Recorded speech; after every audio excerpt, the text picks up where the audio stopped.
अस्सलाम वालेकुम नाज़रीन, काफ़ी दिनों बाद हाजिर हुई है। मसरूफियात की वजह से आपके सामने आना बहुत मुश्किल हो चुका था। दो तीन अहम खबरें हैं, न्यूज़ हैं, वो आप तक शेयर करनी है। सबसे पहले ये कि मोहसिन अख्तर कियानी साहब, अब लगता है कि अब जो जजेस हैं एक प्लेटफॉर्म पर जमा हो गए हैं। अगर हम माजी को देखें तो ये हमें मिलता है कि हर दौर में जजेस के आपस में इख्तलाफात रहे हैं, लेकिन इस बार भी वैसा कुछ है, लेकिन बहुत कम है। आपस में इख्तलाफात हो सकते हैं, लेकिन माजी की निस्बत इस बार बहुत ही कम नजर आ रहे हैं, एक प्लेटफॉर्म पर जमा हो गए हैं। अब लगता है कि जजेस साहब ने ये ठान लिया है कि जो पूरी दुनिया में इंडेक्स नंबर है पाकिस्तान की जुडिशरी का, उसको उसकी जो सतह है वो नीचे लाना चाहते हैं। यानी कि 137वां नंबर है पाकिस्तान की जुडिशरी का इंसाफ देने के हवाले से। अब ये चाहते हैं या समझते हैं कि इसको नीचे आना चाहिए और पाकिस्तान को नंबर 1 जुडिशरी बनाना चाहते हैं, और ये मुमकिन है, नामुमकिन में से नहीं है। ऐसा नहीं है कि ये नहीं हो सकता, बिल्कुल हो सकता है, लेकिन उसके लिए इंसाफ के तकाज़ों को पूरा करना होगा। बिना किसी प्रेशर, बिना किसी दबाव के फैसले देने होंगे, इंसाफ पर मबनी फैसले देने होंगे, मजलूमों के साथ खड़ा होना होगा। ऐसा नहीं है कि माफियाज के लिए कानून अलग और मजलूम के लिए या कमज़ोर के लिए कानून अलग हो। मोहसिन अख्तर कियानी साहब के पास एक केस गया है, वो है फरहाद साहब के हवाले से। चंद दिन पहले वो अगवा हुए हैं और वो केस मोहसिन अख्तर कियानी साहब के पास लगा हुआ है, और उसमें वो वार्निंग पे वार्निंग दे रहे हैं हुकूमत को, या जो आजम नज़ीर तारड़ साहब हैं अटॉर्नी जनरल, उसको। उन्होंने पहले भी वार्निंग दी थी कि ये बंदा मुझे चाहिए। फरहाद साहब, ये आपका काम है कि अगर एक बंदे को अगवा किया जाता है कि और ये लेबल भी अपने ऊपर से उतारें। आप अगवा का जिस तरह बने हुए हैं, एक बंदे के घर जाते हैं, कुंडी खटखटाते हैं और उसको डाले जाते हैं, अगवा करके ले जाते हैं, और फिर वो मिसिंग पर्सन बन जाता है। ये लेबल अपने आप से उतारें। अब ऐसा नहीं चलेगा, उस बंदे को पेश करना होगा। मजीद जो साथ रिमार्क्स हैं वो मैं आपको पढ़कर सुना देता हूँ। उन्होंने कहा है कि इदारे जो कर रहे हैं उसकी सजा सब ने फिर भुगतनी है। मुझे बंदा ISI से चाहिए, अपने DG ISI को बता दें बंदा हर सूरत चाहिए। अपने आप से लेबल हटाएं कि ये लोग अगवा करते हैं। अगर इदारे कोई काम नहीं कर सकते तो उनकी ज़रूरत ही नहीं है। यह मसला इतना सादा नहीं है, जब दिल किया दरवाज़ा खटखटाया, डाले भेजते हैं और बंदा उठा लेते हैं। एक तरफ मैसेज भेजें और फिर कहें बंदा नहीं है। ISI सेक्टर कमांडर कोई चांद पर रहता है, बहुत बड़ा आदमी है, क्या वो बहुत बड़ी ताकत है? क्या हैसियत है उसकी? ग्रेड 18 का बंदा है और क्या बना दिया आपने उसे? मत ताबे हूँ उनके, मुल्क चलना है तो उनके बगैर भी चल जाएगा। जस्टिस मोहसिन अख्तर कियानी के शायर फरहाद बाजियाबी केस में अहम रिमार्क्स ये थे, उनके रिमार्क्स, और ये ज़रूरतों पेश आई। नाजरीन, ये बकौल आजम नज़ीर तारड़ साहब के, उन्होंने कहा है कि ये कई तिहाइयों से हो रहा है कि मिसिंग पर्सन वाला जो मामला है ये हर दौर में और हर मुल्क में ऐसा होता है।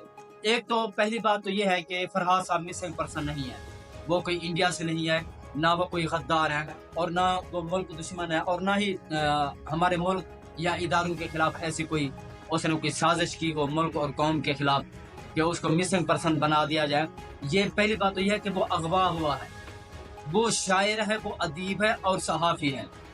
अब कुछ हालात पहले की निस्बत कुछ बेहतर हो रहे हैं और PTI को भी रिलीफ मिलना शुरू हो गया है। इस्लामाबाद की 3 सीटें हैं, उसके हवाले से भी समाअत अभी जारी है। कोई भी सबूत देने से कासिर है इलेक्शन कमिश्नर, या जो PTI के मुकाबले में जिन नून लीग के या पीपल्स पार्टी के अराकीन को जितवाया गया था, वो फॉर्म जो 45 है वो पेश करने से अभी कासिर हैं। और यह भी लगता है कि PTI के हक में फैसला आ जाएगा, क्योंकि जो फॉर्म 45 इलेक्शन कमिश्नर ने बनाए हैं वो टेम्पर्ड शुदा है, जो PTI अरकान के पास हैं वो असली है। तो उन्होंने कहा है कि मुसद्दे का जो कापी है वो पेश की जाए। इलेक्शन कमिश्नर के जो आए थे वो वकील, उन्होंने अभी तक जो असल थे फॉर्म 45 या रिकॉर्ड जो था वो पेश नहीं किया। वो कहते हैं कि ये हो सकता है कि कोई मिसप्लेस ना हो जाए, इसलिए अगर ज़रूरत पड़ी तो हम पेश कर देंगे। लेकिन जो ही वो पेश करेंगे, जज साहब का ऑर्डर भी है कि जल्द अज जल्द पेश किए जाए। तहरीक इंसाफ के लोग उन्होंने अपने जमा करवा दिए हैं, لیکن الیکشن کمیشنر کی جانب سے جو ہے آئیں بائیں شائیں کا سلسلہ ابھی تک جاری ہے. ان کو پتہ ہے کہ یہ فیصلہ پتہ ہے کہ اب یہ ایسا نہیں ہونا چاہیے کہ صرف پی ٹی آئی کو ان کی سیٹیں واپس دے دینی چاہیے. جن لوگوں نے دھاندلی کی ہے ان کو جیلوں میں ڈالنا ہوگا. صرف یہی ایک واحد راستہ ہے. جو قانون توڑے، جو آئین کو توڑے، اس پر آرٹیکل 6 لگنا چاہیے. جب تک سزا اور جزا کا عمل نہیں ہوگا ملک ہمارا ترقی اور خوشحالی کی طرف نہیں جا سکتا. چاہے کوئی بھی ہو، کوئی بھی ادارہ ہو، کوئی بھی طاقتور ادارہ ہو یا طاقتور مافیاز ہوں، کرپٹ ہوں، چاہے غریب بھی ہو، قانون کا جو اطلاق ہے وہ سب پر یکساں ہونا چاہیے. اس کے لیے اب عدالتوں کو کھڑا ہونا ہوگا، عدالتوں کو سٹینڈ لینا ہوگا، اور جو بوگس بے بنیاد پولیٹیکل وکٹمائزیشن کے طور پر درج مقدمات ہیں ان کو جلد سے جلد نمٹانا ہوگا. ایسے نہ ہو کہ ایک بندہ جعلی مقدمے میں، بوگس مقدمے میں جیل میں ہو اور وہیں فیصلہ آنے سے پہلے وہ مر جائے. جس کے گھر کا بے گناہ سربراہ ہو، واحد کفیل ہو، کمانے والا ہو، مر جائے تو ان کی فیملیز پر کیا گزرتی ہے یہ آپ سب بہتر جانتے ہیں. جس طرح یہ 2-3 واقعے ہوئے ہیں کہ جیلوں میں ہی افراد بیمار ہوتے ہیں، پھر جب وہ مرنے والے ہوتے ہیں ان کو باہر نکال دیا جاتا ہے، وہ گھر جا کر مر جاتے ہیں، اللہ کو پیارے ہو جاتے ہیں. کیا آپ اپنے خدا کو منہ دکھائیں گے؟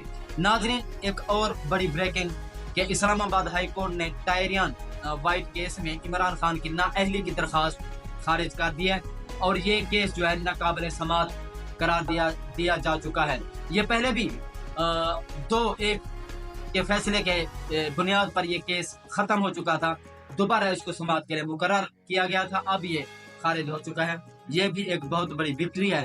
فواد چودھری صاحب نے کہا ہے کہ 9 مئی مقدمات میں پراسیکیوشن اور پولیس نے اربوں روپے کی دہاڑیاں لگائی ہیں، اور اس میں ہم بھی سمجھتے ہیں کہ شک نہیں ہونا چاہیے. یہ ایک بہت بڑا واقعہ تھا 9 مئی. اس کے حوالے سے جس طرح واقعہ بڑا تھا اس طرح دہاڑیاں بھی بڑی لگی ہوں گی.